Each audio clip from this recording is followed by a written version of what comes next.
Alors ce qui s'est passé sur ETH, c'est la seule structure qu'on n'avait pas eue depuis 8 mois. Donc depuis qu'on a commencé à t'expliquer les structures. Ce qui fait que ça, on peut le supprimer. Parce que structure invalidée. Ça, on peut supprimer aussi. C'est quand même particulier ETH, hein, sans déconner. C'est l'expanding, c'est une structure complexe, on peut pas la négliger, mais elle est valable. Ouais, mais je reconnais rien en fait, les structures et tout, t'es bizarre. Alors l'expanding, c'est l'impulsion qui te fait une correction avec son C. Il va casser le bas, il va casser le haut.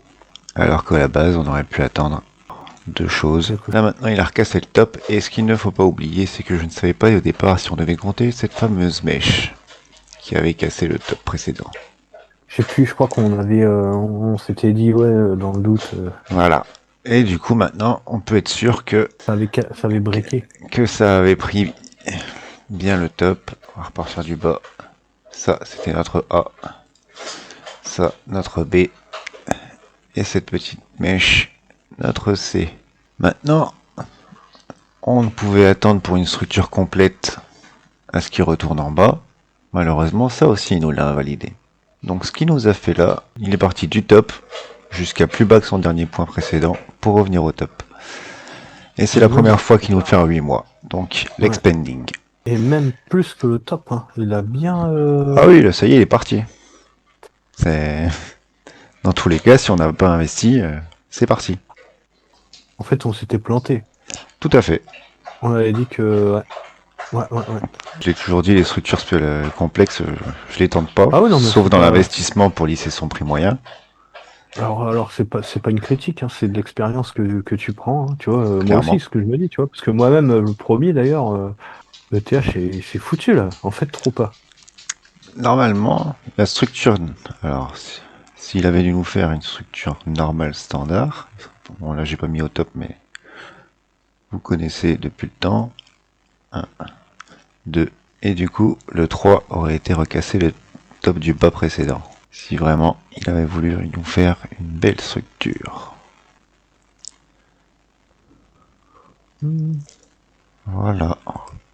Ça aurait été la suite logique. Maintenant, on a eu l'impulsion, on a eu la correction, on va supprimer tout ça tout de suite. Alors l'expanding, c'est l'impulsion qui te fait une correction avec son C. Il va casser le bas, il va casser le haut. Alors qu'à la base, on aurait pu attendre deux choses. Soit dans la hausse là, quelque chose de plus classique, donc la structure constante. Soit ici, qui ne viennent pas casser le bas là, et qui repartent plus tôt que ça. Nous, ça, c'est notre miroir qu'on peut attendre, à la base. Là, le fait qu'il ait cassé le bas précédent, on peut s'attendre à une structure constante, le truc qu'on voit la plus couramment. Et les deux ont été invalidés. C'est qu'il est parti casser le bas et recasser le top dans la foulée. C'est tout. On peut rien y faire, c'est une structure valable, elle fait partie du jeu. C'est la première fois qu'on la voit en 8 mois. 8 mois depuis que nous on a commencé nos sessions avec McLean. Maintenant, là où on pouvait lisser son prix, c'était à partir du moment où on était en dessous de son prix moyen d'achat. Donc, la phase ici, si vous étiez plus haut en prix moyen que ça. Et après, c'était la correction. Éventuellement ici. Mais pareil, il nous faisait une espèce de fin de structure et il nous a fait un expanding aussi là-dedans, même si tu t'es... Ouais. Ah oui, effectivement. Donc, allez, c'est pas en 8 mois. Du coup, il nous l'aura fait 2 fois la première fois en mai, au 5e mois et au 8e mois de l'année. Quand même particulier, Ethereum, c'est pas clair. Ah, j'ai toujours dit, pour moi, il est plus complexe à lire. Hein. Ouais, et je sais pas pourquoi il est comme ça, celui-là. Tout est bizarre, tu sais, tout est brutal, hyper violent. Et ouais, et du coup, l'expanding, c'est qu'il est revenu ici, casser le top, recasser le bas et recasser le top. Voilà, on peut rien y faire, c'est comme ça. Maintenant, bon bah, on attend qu'il casse le top. Bon là, clairement, en tant qu'investisseur, c'est plus le moment d'y aller. Hein. C'est soit on est dedans, soit on est en train de prendre des profits. Personnellement, j'ai sorti 15% de pool hier. Pourquoi? Parce que j'accepte ma perte, le top il est cassé. J'avais 15% en pool, le but c'était de TP progressivement, mais pas aussi fortement. Donc je laisse 5% en pool pour continuer de TP tout au long de la montée si ça monte. Ah oui, ok, oui, parce que toi, t'es en pool, tu t'étais mis en pool dans... Pool de liquidité. Ouais, ouais, ouais, ouais, en pensant à l'autre scénario C'est ça. et vaut mieux attendre, ouais, je comprends. Oui, oui. Alors je l'avais expliqué mon move sur le canal Telegram. Par contre, j'ai aussi déconseillé à tout le monde de faire ce move, donc j'espère que personne m'a suivi. Parce que comme je le disais, le dernier move c'était le plus risqué, le plus à risque. Et il faut être capable d'accuser la perte. Donc si Après, je c'est pas... gagne... En vrai, t'as rien perdu, hein, faut aussi relativiser, tu vois. T'as moins gagné, quoi. C'est ça. Bah en fait Mais c'est juste que j'accepte 15% de ma sortie de pool avec moins 11% de latence. Ce qui est moins exubérant que si je l'avais pris dans la tronche, hein. oui, oui, Je oui. perds pas 11% en réalité de tout mon bag. Vu qu'il y a Ah du bah non, TP, il y a non. du stable. Donc quand il y a du stable, si vraiment il me donne une occasion de re-rentrer en plus bas, je re-rentrerai. Mais au moins je laisse 5% en pool pour continuer de TP progressivement. Mais Donc, c'est vrai que c'est compliqué, tous ces trucs-là à calculer, tous les machins. Franchement, c'est pour faut ça qu'il quand faut pas même être... calculer en dollars ni quoi que ce soit, faut calculer en pourcentage. C'est tu mises Ouais, 30% du bag, tac, tu prends la perte de temps, basta. Regarde pas la valeur.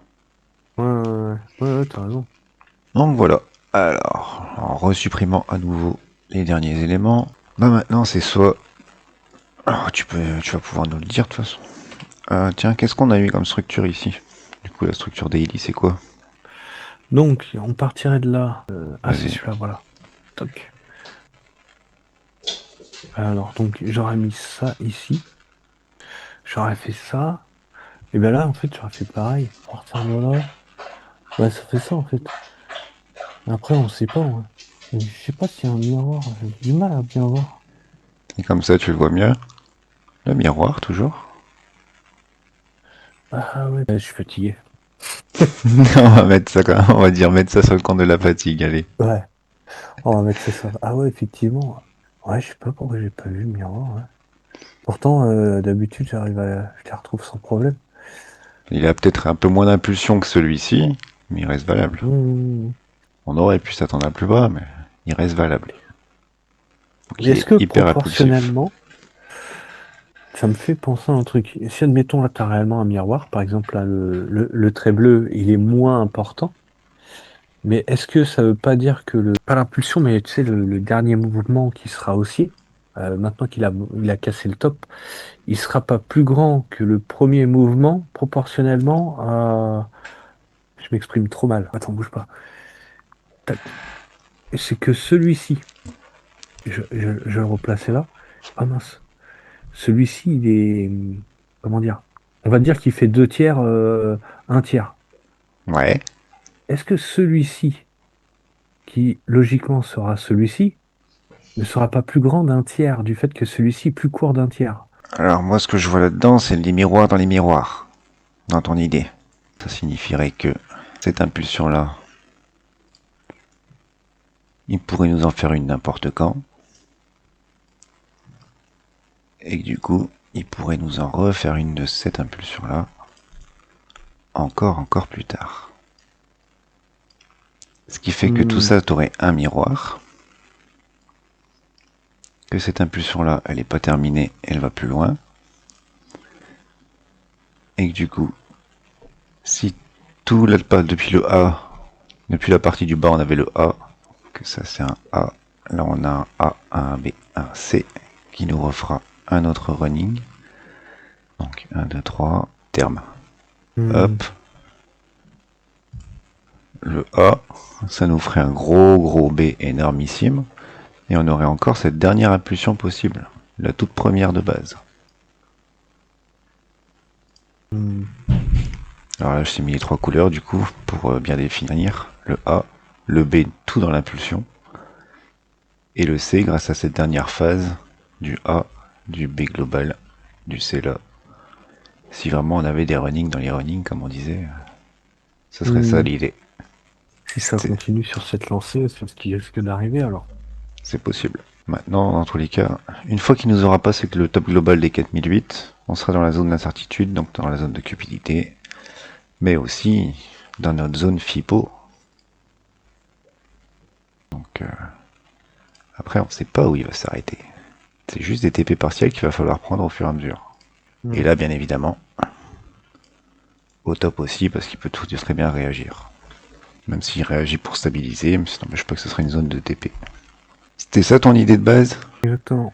Donc, histoire de le rappeler, là, on aurait du coup un nouvel interne qui nous permettrait d'en avoir un plus grand à la première phase, pour ensuite avoir la fin du move global, avec l'impulsion ici, et la dernière impulsion.